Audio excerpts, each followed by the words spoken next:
Olá, seja bem-vindo a mais uma edição do MacCast, aqui diretamente dos estúdios do MacPlay. Olha, eu queria sempre falar isso e agora eu posso falar, nós estamos aqui nos nossos estúdios. Estou muito feliz porque hoje vai ser uma edição muito especial que serve para você, mamãe, para você, papai, porque o assunto é seríssimo, mas um assunto delicioso. E eu não estou sozinho, eu quero dividir a bancada hoje com a Maria Clara Monteiro. Tudo bem, Maria Clara?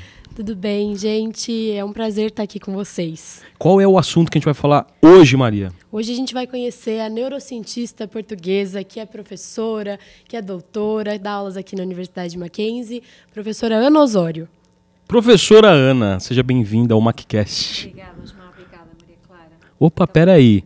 Você falou uma frasezinha, eu já percebi que tem um sotaquezinho aí. De onde que você é, Ana? Eu sou do Porto, em Portugal. Na verdade, eu nasci numa outra cidade, mas oficialmente fui registrada no Porto. Então, sou portuguesa, nascida e criada. E como é que você 2013. veio... 2013. Como é que você veio parar aqui?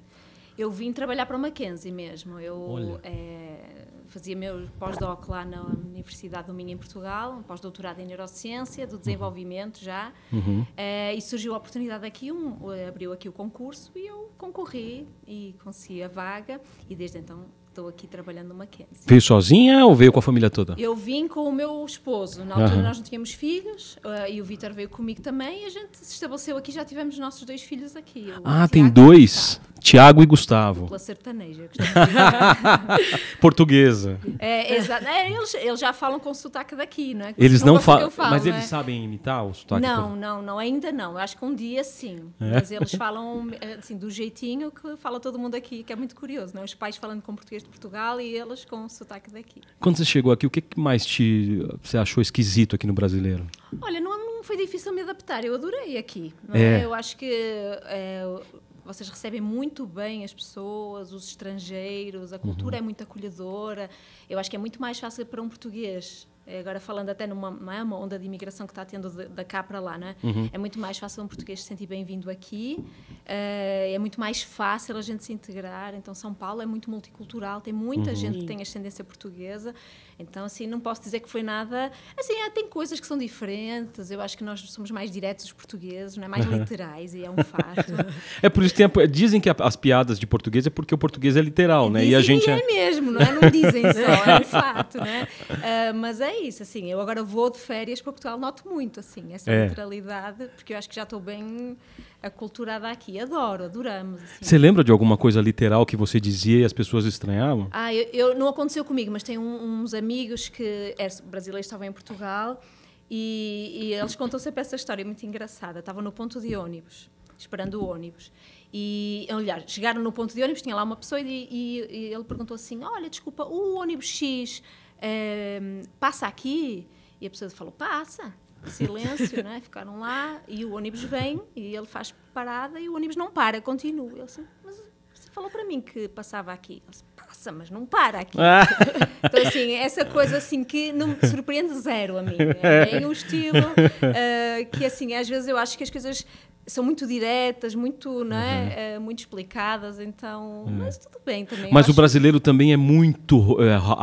tem aquele arrodeio, né? Fica rodeando e não aqui. Fala, né? É isso, aquela coisa que eu sempre falo até em grupos de amigos, que é quando a gente chegou aqui, o Vítor, meu esposo, a gente ficava combinando coisas, não é? Tipo, conhecemos alguém assim, não, vamos ter que combinar, você tem que ir lá em casa, semana que vem a gente vai combinar. E o Vitor achamos, pronto, semana que vem vamos combinar. Vai a casa daquela pessoa, só precisamos saber assim, o endereço e o horário certo. E nada acontecia, a gente disse, o que será que aconteceu? O pessoal falou que, e agora com o tempo a gente já entendeu que o vamos combinar semana que vem provavelmente nunca mais vai rolar nada, mas isso é uma aprendizagem que a gente faz. Hoje em dia, assim, é super natural, a gente já entende, mas no início era meio estranho, assim, a gente quando fala... Eu já encontrei velhos amigos que o cara fala assim, não, a gente precisa se encontrar, eu falei, mas a gente acabou de se encontrar, vamos falar agora alguma coisa, né? Quer tomar um café agora? Agora. Maria... E a sua história com a psicologia, Ana? Como que começou? Onde você descobriu que era isso que você gostava, que você queria estudar e estudar bastante? Sim, verdade. Olha, assim, eu não descobri muito cedo. Eu acho que a escolha da psicologia são 2 coisas, assim, 2 fatores. Eu acho que uma coisa que sempre me caracterizou desde criança eu sempre fui uma criança que gostou de estar com gente, não é? Então, tem aquela criança que se dá um brinquedo, um carrinho, um quebra-cabeças, ela fica lá horas, e tem aquela criança que precisa estar com gente, e eu era esse segundo tipo. Então, eu sempre tive esse interesse, e por outro lado, eu sempre gostei de estudar, assim, não dá para... Assim, fazer doutorado, chegar a ser uma carreira académica sem gostar de estudar. Então, acho que juntou essas duas coisas, do meu interesse por pessoas, por gente, que no início é uma afinidade, mas depois eu comecei a aliar assim, eu quero saber porque é que as pessoas agem do jeito que agem, porque é que elas pensam daquela forma, o que é que leva as pessoas a tomar decisões daquela maneira. E depois, mais recentemente, assim, eu diria que a partir do meu doutorado, como é que as crianças se desenvolvem, viram adultos e aprendem as coisas que aprendem da maneira que aprendem, porque a criança não é um mini adulto, não é? Ela tem um jeito de pensar diferente do adulto, não é? E eu acho que foi por aí que o meu interesse na psicologia veio, não é? Como é que eu alio ciência, estudar, aprender sobre uma questão, com este interesse que eu tenho em pessoas, não é? Então, Você clinicou? Chegou a sim, clinicar? em Portugal, sim. E com adultos ou crianças? Crianças também. E como é que você foi se enveredando para a pesquisa com crianças e adolescentes? Porque hoje você é pesquisadora aqui no centro de... Centro Mackenzie de Pesquisa sobre Infância e Adolescência. Então, eu cliniquei com crianças, mas eu desde cedo entendi que não era exatamente aquilo que eu mais gostava de fazer. Então, eu sempre senti que realmente, para mim, a maior fonte de satisfação, de motivação, de interesse era a pesquisa. Então, assim, claro que a gente, por questões de carreira e financeiras no início de carreira, é importante ter várias opções em aberto, mas quando eu realmente comecei a ter oportunidades para me manter com a pesquisa, então aí realmente eu enveredei mesmo pela pesquisa. Não é? E qual é o nome da tua pesquisa específica? Então, eu atuo essencialmente em duas áreas. Uma a minha área principal é o desenvolvimento na primeira infância. Tá? Eu também tenho outros estudos com autismo ao longo, não é, da infância, primeiros anos de vida, e também muito sobre saúde mental na gravidez e no puerpério, principalmente das mulheres, não é? Essa fase tão complexa. Mas eu diria que o meu foco principal de estudo agora é a primeira infância e neurociência da primeira infância, que é onde se insere o meu projeto Bebê Cientista, não é? E quanto à primeira infância, Ana, conta um pouco mais, assim, é muito importante para a pesquisa, para as pessoas entenderem melhor. Por que é tão importante, tão relevante? É uma ótima pergunta, adoro falar sobre isso. Inclusive, deixa eu só fazer pedir uma desculpa para o público do MacPlay, porque eu estou aqui junto com a Maria, mas eu estou como host, porque deveríamos ter uma mãe aqui. Mas quando a gente começou a conversar sobre a pesquisa da Ana, a gente também entendeu que não é uma pesquisa que não, aliás, não deveria ser uma pesquisa que estuda apenas a relação mãe e bebê. Então, como eu tenho duas filhas pequenas, eu me dei essa licença poética de estar aqui ao invés de uma mãe. E é bom a gente incluir, porque, na verdade, o estudo, eu já vou falar um pouquinho sobre ele, não é? É realmente a relação mãe-bebê, mas isso é porque é o ponto de entrada para o estudo das relações entre os cuidadores e os bebês, porque esse é o foco essencial, não é? Por várias questões, até metodológicas, de acesso à amostra, coisas assim mais científicas, a gente acaba focando na mãe e criança, mas com certeza, acho que e é importante os pais quererem participar e serem puxados para participar, não se sentirem postos à margem, pais e outros cuidadores, não é? Mas então a primeira infância eu acho que é um tópico que me apaixona, não é? Então eu fico muito feliz de começar por aí exatamente. A primeira infância ela tem uma definição, não é? Assim, para quem nos acompanha, não é? E não tem essa noção, é a idade entre os 0 e os 6 anos de vida, tá? Então é antes da criança entrar na escola, vamos dizer assim. Que historicamente é um período negligenciado, até desvalorizado. Não se dá muita importância, até em termos de história. O cuidado da educação infantil era muito alimentar, manter entretido e não precisa ensinar nada, porque eles ainda não aprendem muito. Há historicamente um pouco essa visão, de uma forma geral. Mas isso tem mudado, ainda bem, não é? Nas últimas décadas, no sentido que agora eu diria que um foco muito importante da atenção dos pesquisadores é cada vez mais este período precoce. Então, o que acontece na primeira infância são várias coisas, se vocês olharem e pensarem, não é? Mesmo quem não tem filhos, mas lida de perto, já observou crianças, a gente consegue notar que, naquele período dos 0 aos 6, o ritmo das aprendizagens, da evolução das habilidades motoras, de linguagem, sociais, emocionais, de regulação emocional, aumenta muitíssimo. Há uma explosão de habilidades que acontece nesse momento. Então, se a gente pensar, eu tenho um bebê que acabou de nascer, não segura nem um pescocinho. Em alguns meses engatinha, em alguns meses anda, em alguns meses corre. Não há nenhum outro período de 6 anos, ao longo da vida inteira, onde a gente tem esse boom, essa explosão de crescimento e de habilidades, não é? Dos 20 aos 26, dos 50 aos 56, etc. Então, de facto, essa é uma idade crítica em termos que a gente consegue ver as habilidades explodindo muito rapidamente.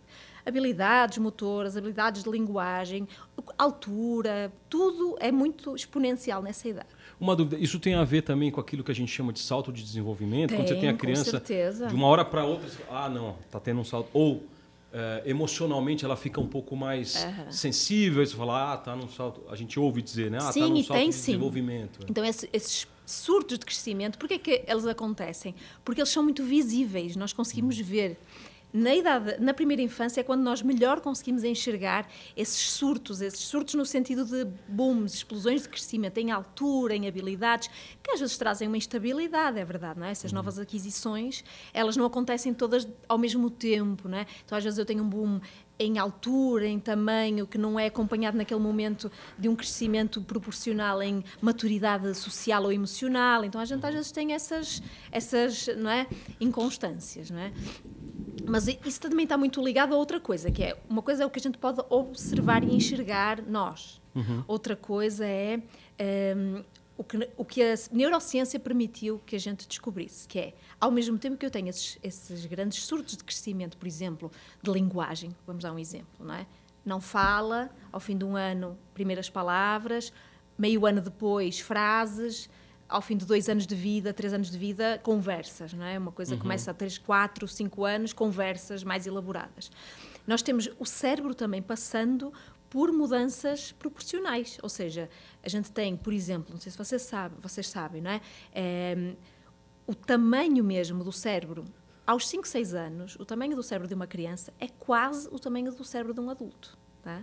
Então, assim, estes primeiros anos de vida são anos em que o cérebro aumenta, se desenvolve, amadurece de forma muito intensa. No fundo, para permitir que aquelas aprendizagens tão intensas que a gente observa possam acontecer, porque o cérebro é o órgão, digamos assim, maestro de todas essas habilidades que são adquiridas. Então, a gente tem, de facto, aí uma janela crítica, não é? A primeira infância é um período que me encanta, mas há uma base também, sim, não é só porque é querido e porque as crianças são amorosas, mas, de facto, estrategicamente faz sentido, cientificamente faz sentido a gente olhar para este período crítico, onde, e assim, eu vou aproveitar já, assim, vender o meu peixe totalmente, não é? Que é falar da primeira infância que eu mais gosto. Pensar que tem a questão da maturação do cérebro, não é? E tem a questão também de que o cérebro, ele é muito plástico, é um termo que a gente utiliza em neurociência, que é como uma massinha, digamos assim, tá? É como uma massinha, ou um barro, uma argila. Quando o bebê nasce, eu tenho uma argila bem suave, bem maleável. O que eu fizer naquela argila, eu vou conseguir, com pouca pressão, deixá-la do jeitinho que eu quero, tá? À medida que a criança vai amadurecendo, a gente vai crescendo, tal como uma argila, o cérebro vai secando, digamos assim, aquela massa vai secando. Então, eu quero fazer uma mudança, eu não consigo fazer, não é? Tenho que fazer mais pressão, eu já não posso fazer. Chega a um ponto em que a minha margem de manobra já é muito mais reduzida. Então, este período é um período crítico de plasticidade cerebral, que nós temos aqui uma oportunidade única e, pensando então que a primeira infância é isso, assim, um momento crítico para eu proporcionar experiências que ajudem aquela criança a se desenvolver de forma saudável. A gente ouve frases que acabam virando mitos e eu queria aproveitar aqui para também tirar essas dúvidas em relação a essas frases que todo mundo fala. Por exemplo, a criança é uma esponjinha. Você já ouviu essa frase? Já ouvi. Ela é isso mesmo? Ela é, de certa maneira, sim. Inclusive, se nós pensarmos o que é uma esponja é um objeto que absorve o que está no seu meio, não é? Bom e ruim. Então, é precisamente isso que a gente já tem observado que acontece no desenvolvimento. A criança ela é muito suscetível nos primeiros anos de vida, para o bem e para o mal. Então, se eu colocar essa criança, aquele cérebro, aquela esponjinha, digamos assim, pegando na sua analogia, e colocar num ambiente de afeto, de empatia, de paciência, de estabilidade, de regulação, um ambiente previsível, um ambiente seguro, então a criança vai absorver essas influências. Isso vai se reproduzir no comportamento, na habilidade de aprender novas coisas, no desempenho escolar, na maneira como ela lida com os coleguinhas na escolinha, na creche. Se eu tiver ali elementos de, sei lá, uma imprevisibilidade, discussões em ambiente doméstico, brigas. Então eu começo a ter esses elementos, a criança também vai absorver. E isso normalmente reproduz-se em problemas de comportamento, problemas de aprendizagem, problemas de regulação de impulsos e outras questões. Então é verdade, sim, que a criança é uma esponja do ambiente à volta. Por isso é que é importante os pais e as mães, os cuidadores, não ficarem só preocupados em passar verbalmente, assim, filho, faça de tal maneira, comporte-se de tal forma, mas propiciar um ambiente e modelos desse comportamento que eles querem ver nos filhos, que às vezes os pais querem as crianças muito reguladas, muito serenas, muito pacientes, e nós mesmos adultos não somos, não é? Precisa de um exemplo, né? Então isso é importante, assim, acho que ensinar pelo exemplo está muito atrelada essa ideia da esponjinha. Que é muito Outra frase que muita gente fala, do 0 ao 6 é que forma o caráter da criança, depois não muda mais. Tem isso também, né? E é verdade? Verdadeiro ou falso? Olha, meio, nem totalmente verdadeiro, tá? Mas também não é falso. Então, de facto, o período 0 a 6 é crítico para formar quem aquela pessoa será, mas ela não fica terminada. Então, retomando a minha, não é, o exemplo da massinha, não é, da argila.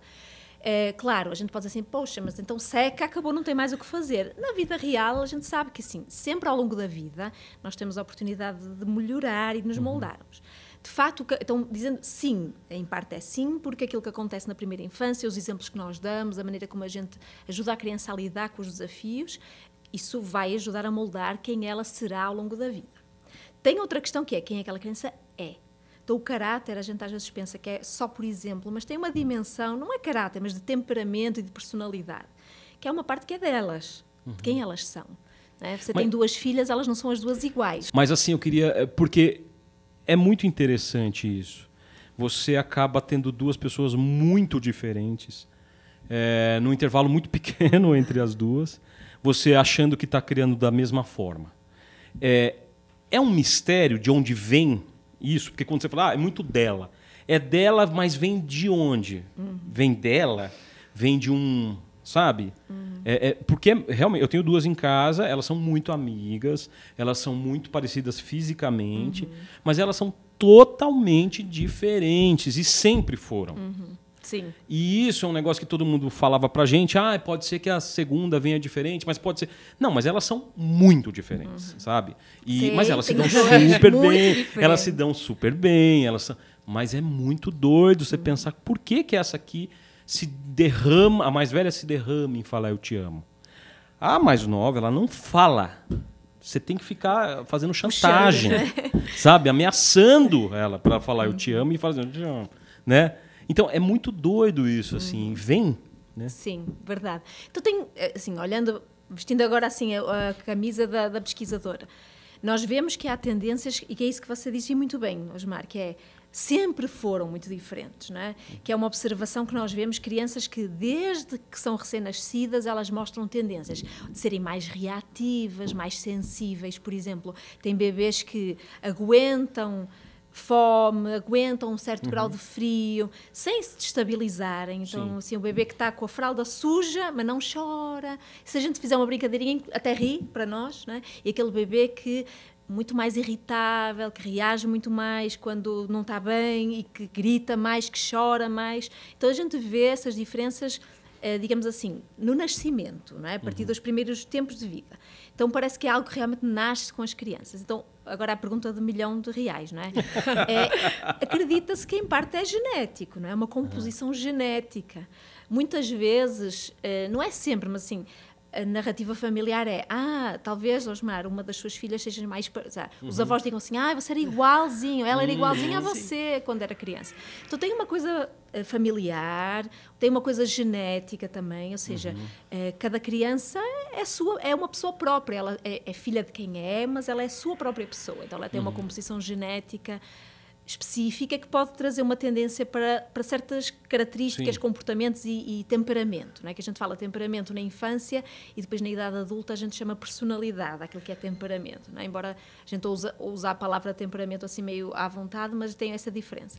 Então, isso ressalta uma questão importante que acho que ainda não falamos agora, que é duas grandes influências para o desenvolvimento. As experiências, que é no fundo o que me interessa mais, não é? Mas os genes, as questões biológicas, que também são elementos importantes. Então, respondendo à sua questão, é assim, tem uma questão aí, provavelmente, de quem elas são, biológica, genética, ou entram outros fatores biológicos, mas que ainda não estão completamente esclarecidos.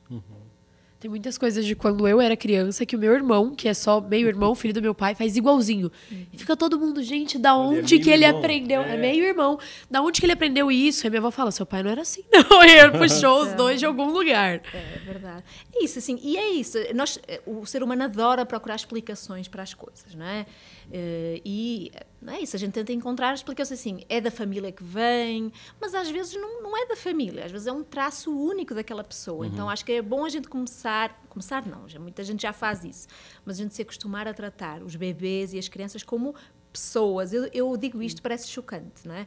Mas há muita gente que não considera que bebês são pessoas, eles são apêndices dos adultos. Não, eles são pessoas. Eles precisam do nosso suporte, precisam da nossa orientação, não são autónomos, dependem muito de nós para se desenvolver, para sobreviver, mas a gente tem que, ao mesmo tempo que cuida deles, pensar que eles são pessoas, que têm o seu jeito e que a gente precisa ir moldando, propiciando o melhor possível para que eles se, não é, transformem nas pessoas que têm que ser.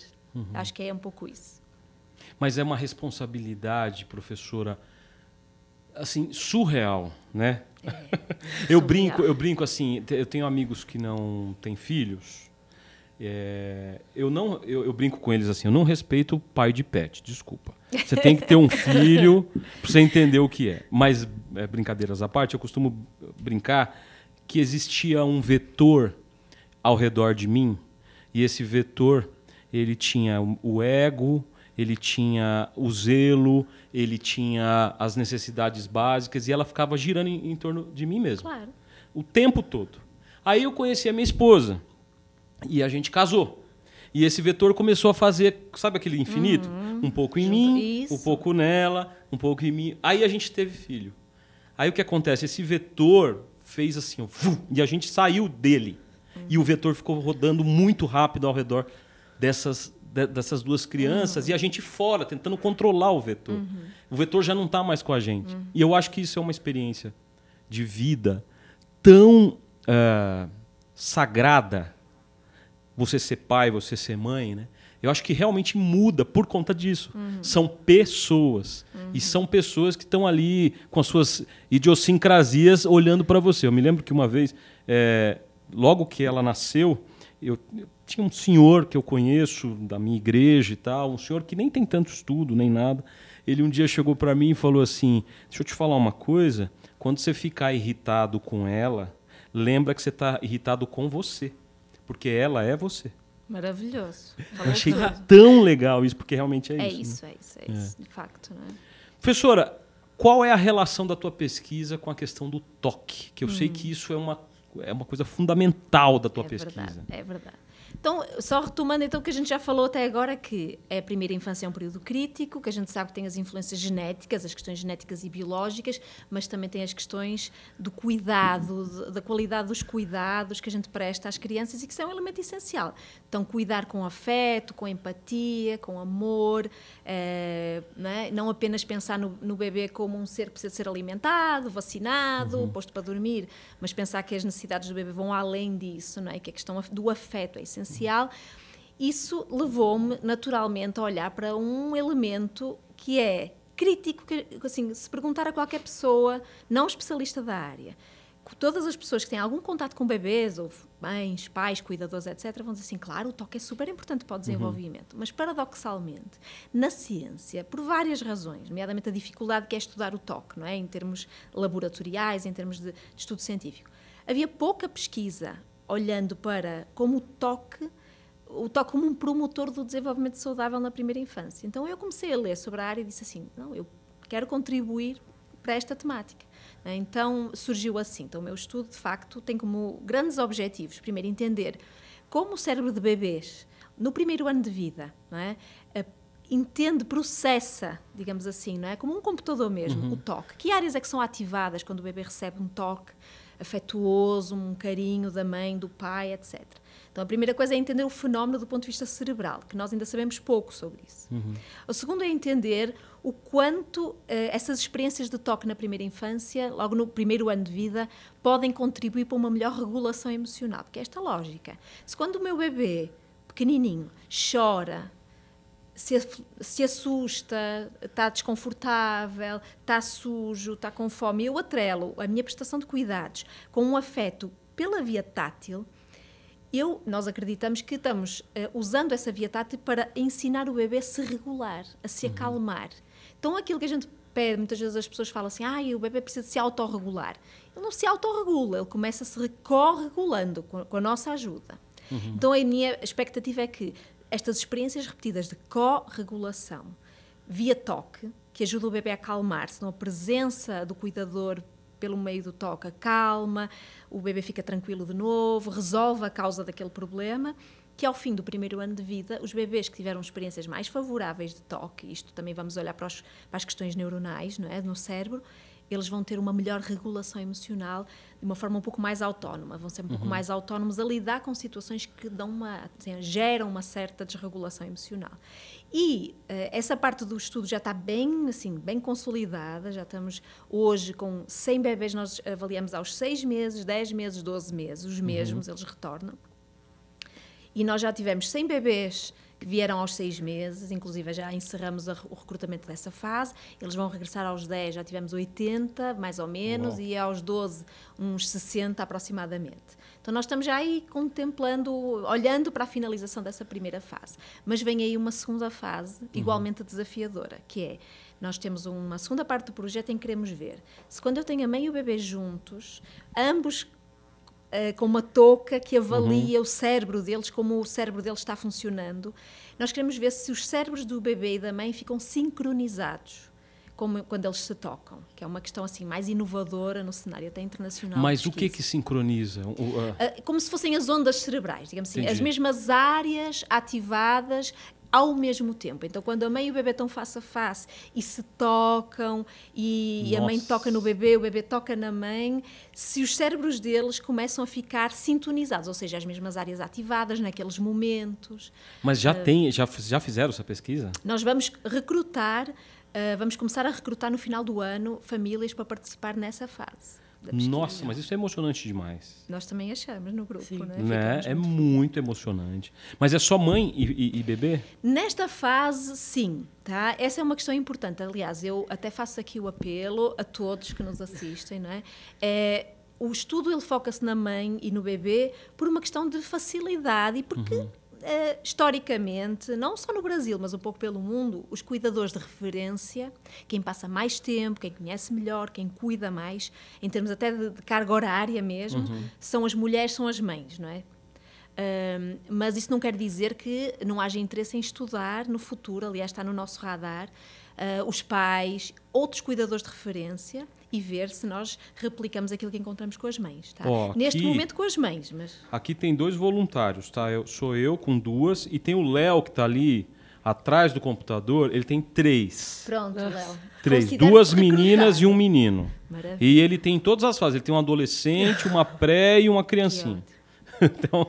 Tem vários estudos dessa sincronia do cérebro com adolescentes e os pais e com crianças mais velhas e os pais, demonstrando que em certas condições de facto de cooperação os cérebros ficam sintonizados. Não é? Agora, uma outra dúvida.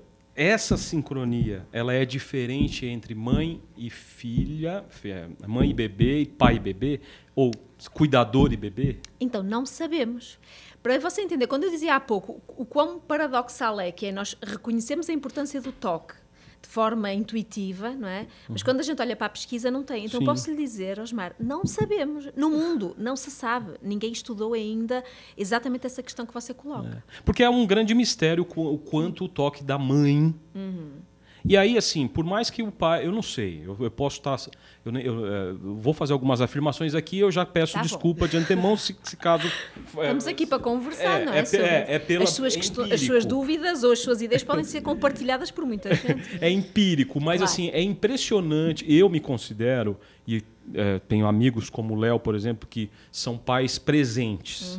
Mas tem um momento crítico que me parece que o colo da mãe é insubstituível. Pode vir o pai, pode fazer, pode acontecer, mas me parece...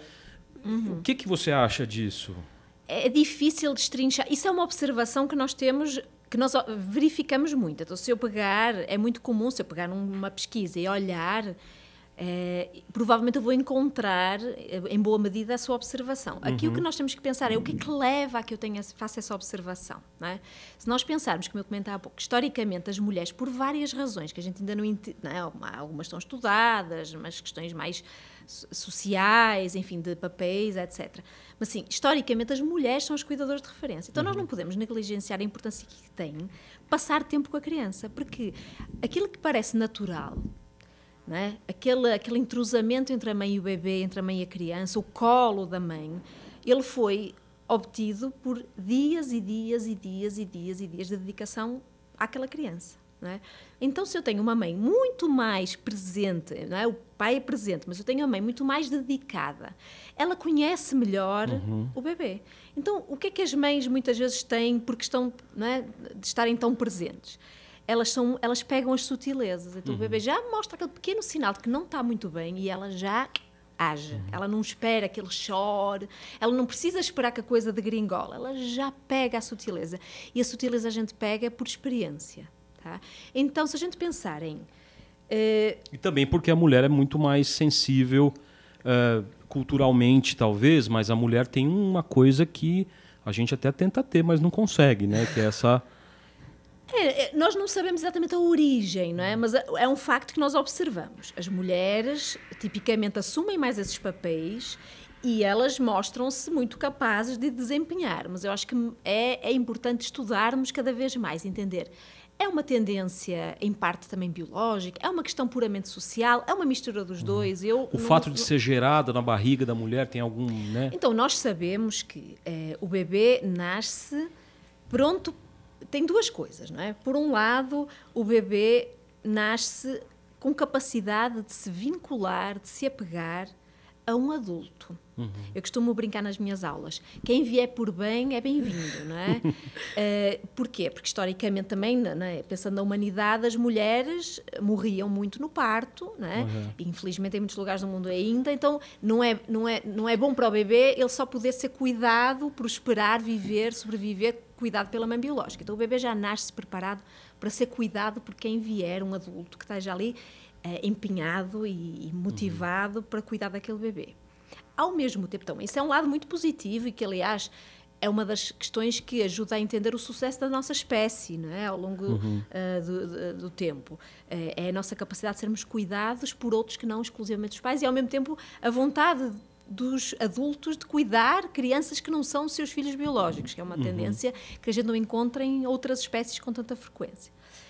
Por outro lado, Osmari, a gente não pode negar, o bebê passa ali 9 meses dentro da barriga da mãe. E nós já sabemos também com a ciência que ele vai sendo capaz de escutar, não é? A partir de um certo tempo, escutar os sons ambientes. Então, tem estudos muito interessantes que mostram que o bebê intraútero vai entendendo o ritmo da língua materna que é falada pela mãe, o timbre da mãe, e que ele, quando nasce, já identifica, por métodos aí bem complexos, mas a gente sabe que ele já identifica o ritmo da fala de onde ele nasceu, daquela língua materna da mãe dele, no caso, e o timbre da voz da mãe, o cheiro da mãe. Então, tudo isso a gente sabe que ele vem preparado para identificar.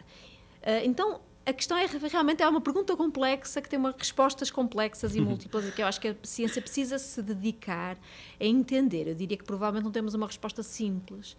Eu acho que em parte pode haver uma questão biológica. Por exemplo, nós temos estudos que mostram em crianças mais velhas que o jeito como o pai brinca, os pais e as mães brincam de maneiras diferentes com os seus filhos. Sim. Não é?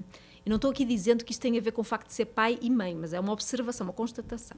Os pais tipicamente têm uma brincadeira mais intensa fisicamente, com mais risco, não é? Com mais emoção. É verdade. E que, aliás, isso se mostra muito relacionado com melhor regulação emocional. Brincar com o pai, a qualidade da relação criança com o pai é muito mais importante para entender regulação emocional, lidar com desafios, lidar com adversidade, aí na idade pré-escolar, etc., do que até a da mãe. A da mãe explica outras coisas. Então, assim, a gente vê que há papéis diferentes, mas é tudo dentro de um contexto em que, geralmente, as mães assumem mais responsabilidade, cuidam mais, têm mais experiência, e os pais acabam se dedicando a outro tipo de atividades, a brincar, mas sem desvalorizar. De facto, o papel do pai, o papel da mãe é altamente importante, como nós já sabemos, mas o papel do pai, cada vez mais a ciência vem demonstrando como é relevante para o desenvolvimento saudável das crianças. Eu conheci a professora Ana, né, através do projeto Bebê Cientista, e eu queria que você contasse mais como funcionam essas coletas, até para o pessoal entender o que vocês fazem, porque quando eu fiquei sabendo, eu fiquei fascinada, foi isso que, né, me inspirou a começar a trabalhar com vocês, a divulgar a ciência com vocês. Então me conta aí, o projeto, de onde surgiu, como que tá? Conto sim. E, aliás, é uma coisa muito importante. A Maria Clara integrou a nossa equipe recentemente. Nós tivemos a boa sorte de conseguir um financiamento FAPESP. Este projeto tem o financiamento da Fundação de Amparo à Pesquisa do Estado de São Paulo, do qual muito me orgulho, e no âmbito desse projeto nós já tínhamos a equipe montada, mas nós sentíamos falta até, uma coisa que a gente refletia muito em grupo, no grupo de pesquisa, a gente sabe fazer muito bem a parte da ciência. Isso é uma coisa que sai naturalmente. O que não vem naturalmente é a comunicação com o mundo lá fora. Ou seja, eu não posso só querer comunicar, falar sobre o bebê cientista com outros pesquisadores que também estudam a infância. Eu tenho que saber e me dispor, e nós, como grupo, a falar sobre o bebê cientista para pessoas que não entendem de neurociência, não são da área, entendem de outras coisas. Então, nós conseguimos um financiamento, bolsas de jornalismo científico, então a Maria Clara usufrui dessa bolsa, a FAPESP também, da mesma fundação, que foi por via do edital Comunicar Ciência. Então, ela colabora connosco, então a gente começou a falar para ela, olha, a gente tem esta demanda, nós sentimos que o nosso papel como cientistas não é só fazer a parte da ciência e da comunicação intramuros académicos, mas a gente precisa levar, no fundo, estes resultados lá mais para um ambiente, não é? E um público mais alargado, precisamente porque a gente quer sensibilizar o mundo inteiro para a primeira infância, não é? São Paulo, o Brasil, o mundo, se for possível. Então, o nosso projeto é voltado para estas questões mesmo, do toque, que eu já expliquei anteriormente, como o toque pode ser enxergado como um fator de promoção do desenvolvimento saudável no âmbito de uma relação cuidador-bebê. Então, esse é um foco muito importante, a gente quer caracterizar isso. Entender se o nosso estudo pode trazer informações importantes para a sociedade em geral, para políticas públicas, porque de repente o que a gente aprender com este estudo pode impactar tomadas de decisão política, pensar assim, então eu entendo a importância desta relação para o bom desenvolvimento. Como estão as licenças de parentalidade, não é? Como é que esta evidência pode ajudar a mudar mentalidades e políticas e leis? Então, acho que o objetivo também desta vertente do bebê cientista mais voltada para a comunicação científica é essa. É como é que a gente sensibiliza outros, principalmente quem tem poder decisório, e não só, assim, a opinião geral sobre a relevância da primeira infância, a gente realmente cuidar desta fase crítica do desenvolvimento. Não é? Professora, tô lá em casa assistindo o podcast, o MacCast e tal, e não sei o quê. Quero aprimorar a minha relação de toque com o meu bebê e com a minha criança da primeira infância. Tá. Vocês também têm esse tipo de orientação? Quer dizer, o toque, mas é qualquer toque? Que tipo de toque? É uma ótima questão. Nós estamos ainda caracterizando, então nós ainda não vamos aportar uma intervenção, uma sugestão, mas a gente já pode observar várias coisas. Aliás, faz parte dos nossos resultados preliminares. De facto, o toque não é todo igual. No âmbito de uma interação, se a gente põe assim, a mãe e o bebê de 6 meses, e diz assim, mãe, brinque com o seu bebê como você costuma brincar, como se vocês estivessem em casa. A gente põe lá uma câmera oculta, ela sabe que está sendo filmada, mas só para não ficar aquela câmera em cima da mãe, a gente filma atrás de um espelho, não é? Que dá para enxergar para dentro da sala, e a gente deixa uns brinquedos e deixa a mãe bem à vontade.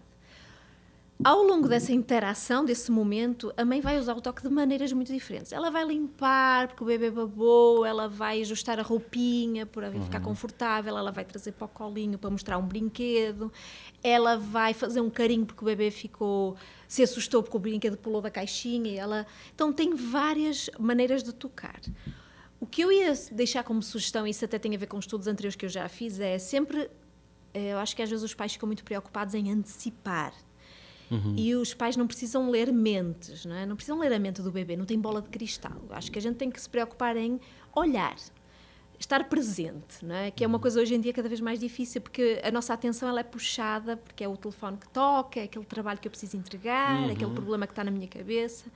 Eu acho que se os pais conseguirem, eu sei que é um luxo, não é? Mas assim, a melhor coisa que um pai, uma mãe de uma criança pequenina, um bebê pode fazer é quando está junto, dedicar-se integralmente. Então, não é difícil. Quando eu estou ali, presente, e eu olho para o meu filho ou para a minha filha, eu consigo entender o que é que ele vai precisar. Então, observar, estar ali presente e seguir a deixa da criança. Ao invés de ficar assim, ai, como é que eu brinco? Não é? Sempre às vezes até uma coisa que os pais dizem assim, como é que eu brinco com o meu filho? Não se preocupe, ele vai dar as pistas que você precisa. Então, acho que essa seria a minha dica. E o toque... Tempo de qualidade, né? Sai do celular. Sem dúvida, tempo de qualidade. Que eu acho que é sempre uma coisa que eu sugiro, não é? Que é o tempo... A qualidade da interação é boa e, na medida do possível, que você dedique tempo também, porque quanto mais tempo de qualidade, mas mais tempo você passar com o seu filho, melhor você conhece ele, melhor ele conhece a você e mais a vossa relação vai ser harmoniosa, vai ser mais natural. Eu acho que o tempo passado com as crianças, principalmente nessa fase assim deles pequenininhos, ajuda muito a que a gente fique à vontade, tenha até uma autoestima, eu sou capaz, eu consigo estar, a nossa interação é boa, eu ajudo o meu filho, ele gosta de passar tempo comigo. Essa dimensão da autoestima parental, ela também é importante. Eu tive uma experiência lá na minha casa, quando a primeira nasceu, né? Primeiro que a gente paga a língua, né? Conhece essa expressão? A gente paga demais a língua, né? Então, assim, olha, a minha filha, até os 2 anos e meio, não vai ter contato com nenhum eletrônico. Pois, claro. Né? Isso é uma coisa que todo mundo fala. Claro, né? todo mundo fala. Vai comer só coisas orgânicas e tal. Daqui a pouco tá ela com o pirulito e o tablet, né? Mas tudo bem. E aí eu lembro que quando ela tinha 1 ano e meio, mais ou menos, a gente dava para ela o tablet quando estava cansado. Dava o tablet, assim, um pouquinho, com o desenho lá e tal do Mundo Bita. Né? Mundo Bita. E aí teve um dia que eu fui trocá-la e eu resolvi colocar uma música do Mundo Bita pela primeira vez para trocá-la. E quando eu coloquei o celular assim, e ela estava aqui no espaço para trocar, e começou a música, ela começou a procurar. E eu me dei conta que a minha filha não sabia ouvir música. Não tinha, é claro que não é tão fatal assim, mas parecia que ela não tinha imaginação. Aquilo me deu uma culpa, professora. Eu falei, é outro elemento da parentalidade. Está ficando todas as caixas, está ótimo. Porque eu falei, nossa, ela está procurando ela tá procurando um elemento visual. Ela não está conseguindo só ouvir. Né? E o ouvir é tão mais legal do que você ter o estímulo só visual, né? Porque você mexe com a imaginação e tal. E aquilo foi muito... Nossa, eu fiquei culpado dias, assim, né? Mas pode ficar tranquilo, Osmar, porque assim, os pais também têm muito esta pressão de serem... em geral, o ser humano, hoje em dia, não é cada vez mais, uma pressão para ser perfeito, não é? Excelente no trabalho, excelente na vida amorosa, um pai maravilhoso, tudo tem que cumprir no máximo. Não tem jeito. Não é? Mas o ser humano falha, é a definição de ser humano. A gente faz o melhor que pode, do jeito que sabe. Eu acho que a ideia e isso muito... não é? A gente consegue ver isso muito na culpa, não é? Mães, pais, cuidadores têm muito esta tendência, poxa, devia ter feito diferente, como é que eu falhei? E nós falhamos, efetivamente, em muitas circunstâncias, mas a gente acerta também em muitas outras. Então, eu acho que é importante a nossa busca por sempre melhorar e dar o melhor aos nossos filhos, mas também entender que o mundo é feito de estímulos múltiplos. Então, assim, você observou aquilo, corrigiu e pensou, não, quero... expô-la mais a música, que ela entenda, não é? Que ela ouça outros tipos de música, ela tenha uma variedade de estímulos que não apenas o tablet. E isso é a parentalidade, essa a gente vai notando assim, os desvios da rota. Eu acho que a atenção e a vontade de fazer melhor é isso. Assim, opa, esta rota não está bem como eu acho que é o melhor, então eu vou fazer uma ligeira mudança. E as coisas vão-se, não é? E teve uma outra experiência também muito engraçada, assim, legal, eu vou lembrando, né? A minha filha mais velha, ela é muito assim espirituosa e tal. Então eu fazia assim, antes de dormir, eu apagava a luz. Quando ela tinha uns 3 anos, ela está com 9 agora, né? E aí eu ficava assim, filha, vamos para onde hoje? Ela falava, vamos para o circo. Ah, então vamos para o circo? Vamos. Então vamos sair, vamos pegar o ônibus? Vamos. Aí eu fazia o barulho do ônibus. E tal, né? Então, ah, você subiu, tal. Você tem dinheiro aí? Ah, eu tenho. Passa lá. Aí tal. E ia fazendo os sons, né? Aí chegava no circo. Então, olha lá, o trapezista, fazia os barulhos e fazia o palhaço e não sei o que e tal. E ela adorava fazer essa brincadeira de ir até... Comprava o pirulito, comprava não sei o que, tudo na imaginação e fazendo os barulhos, né? Aí um dia, a gente resolveu levá-la no circo. Falou assim, nossa, ela gosta tanto dessa brincadeira do circo que eu vou levá-la no circo, né? E a gente levou ela no circo. E ela chegou lá, ela ficou assim... Era isso aqui. Cadê a graça, né? Era muito melhor o circo da gente, né? E tal.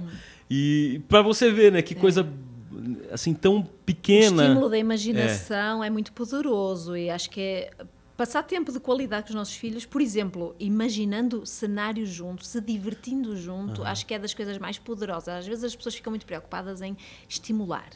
Como é que eu posso aproveitar todos os momentos para ensinar alguma coisa? Não vejam os momentos juntos como oportunidades de ensinar, de passar um legado, de explicar alguma coisa, porque tem muito assim, às vezes. Sim. Não, assim, vamos ficar juntos e vamos nos divertir, rir, imaginar coisas juntos, contar uma história, uma coisa colaborativa. Não é assim, o pai conta a história e você escuta. Vocês construíam juntos, então coisa incrível e acho que é das melhores coisas que a gente pode fazer é estar presente e dividir uma brincadeira com a criança, não é?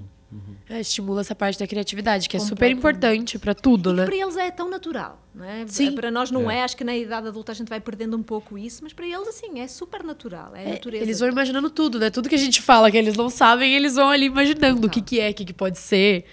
Ana, conta um pouco dos resultados preliminares que você teve com o bebê cientista. Então, eu posso mencionar dois. Um, eu já mencionei que é isso, assim, a gente já caracterizou que o toque não é tudo igual e que numa interação diferentes tipos de toque aparecem. O próximo passo a gente quer ver como isso se relaciona com o funcionamento do cérebro. Nós já temos alguns dados preliminares que mostram que se as mães tocam de forma mais afetuosa e menos intrusiva, que é, por exemplo, quando às vezes acontece, nem todo o toque é positivo. Às vezes a gente não está prestando atenção e o bebê está tentando alcançar um brinquedo, a gente não viu e pega para o redirecionar para outra coisa. Isso é um toque que vai um pouco contrariar aquilo que ele já estava querendo fazer e que a gente caracteriza como um toque intrusivo, porque ele vai afastar a criança do que ela queria fazer.